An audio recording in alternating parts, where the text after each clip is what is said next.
Alors bonjour à tous. Connaissez-vous la guerre du football? Hmm, Oui, oui, une vraie guerre. Une vraie guerre avec comme élément déclencheur un match de football. Alors on va essayer de comprendre le contexte. Nous sommes en 1969. Deux pays de l'Amérique du Sud, le Salvador et le Honduras, doivent jouer un match de football, qualificatif pour la Coupe du Monde qui doit se dérouler l'année suivante au Mexique.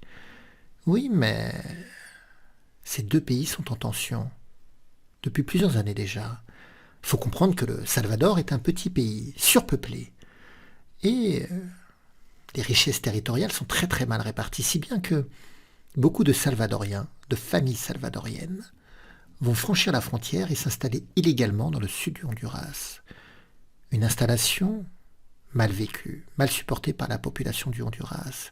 Un ressentiment qui est d'ailleurs exacerbé par le gouvernement. Parce que le gouvernement, il est illégitime.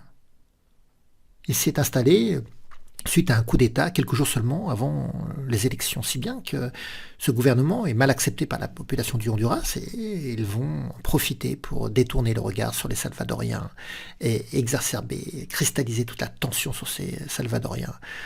D'autant qu'à cette colonisation territoriale s'ajoute une domination économique du Salvador, un pays mieux industrialisé. Et les Salvadoriens sont, dans le marché du travail, généralement mieux qualifiés. Et c'est dans ce contexte que le match qualificatif pour la Coupe du Monde doit avoir lieu. Dans la capitale du Honduras d'ailleurs. Alors l'équipe de football du Salvador se déplace et vient en visite donc. Mais au même moment dans cette capitale, il y a des grèves des enseignants et ils vont parsemer les routes et les chaussées de clous. Des clous qui vont évidemment crever beaucoup de pneus, dont les pneus de l'équipe du Salvador, qui vont se sentir personnellement visés, alors qu'ils ne l'étaient pas. Et donc ils vont être très véhéments et même insultants. Et en réaction, la population du Honduras va faire l'enfer à cette équipe de football. Toute la nuit qui précède le match, ils vont faire énormément de bruit, si bien que les joueurs du Salvador n'arrivent pas à se reposer. Et le lendemain, lors du match, ils sont épuisés. Ils tiennent, mais à la dernière minute, ils finissent par craquer et encaisser un but. 1-0 donc.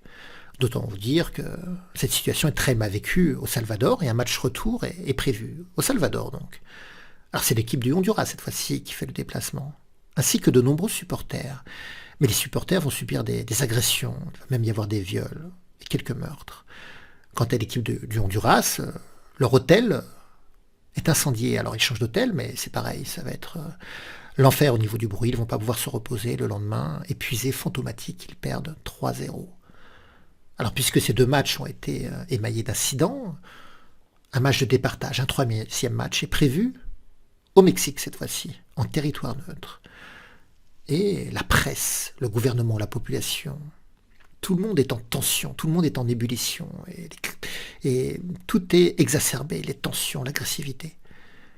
Un match très serré, que le Salvador va gagner 3-2.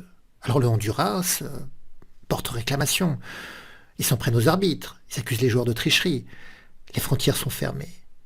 Et beaucoup de Honduriens vont mettre dehors ou s'en prendre à des familles salvadoriennes, qui vont donc rentrer au pays et raconter toutes leurs mésaventures et leurs agressions. Si bien que, au début du mois de juillet 1969, la guerre est déclarée. Et c'est le Salvador qui attaque. Le Salvador a une armée plus nombreuse et mieux équipée, avec des fusils allemands, des fusils plus modernes que les fusils du Honduras, et de la meilleure artillerie. Et donc ils progressent très vite, ils annexent beaucoup de territoires, mais cette armée a une faiblesse, c'est l'aviation.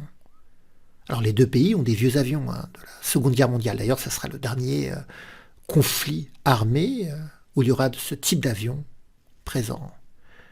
L'armée du Salvador a une aviation composée de Mustang. L'armée du Honduras, une aviation composée de corsaires, plus performants et surtout plus nombreux.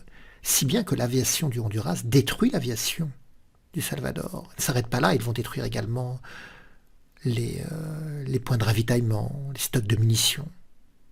Et l'armée du Salvador s'enlise et est paralysée.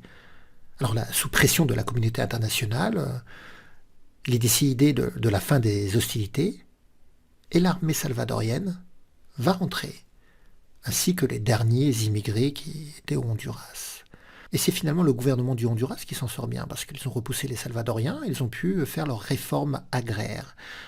Alors qu'au Salvador, ce retour de l'armée des immigrés est assez mal vécu, ça va déboucher sur une guerre civile.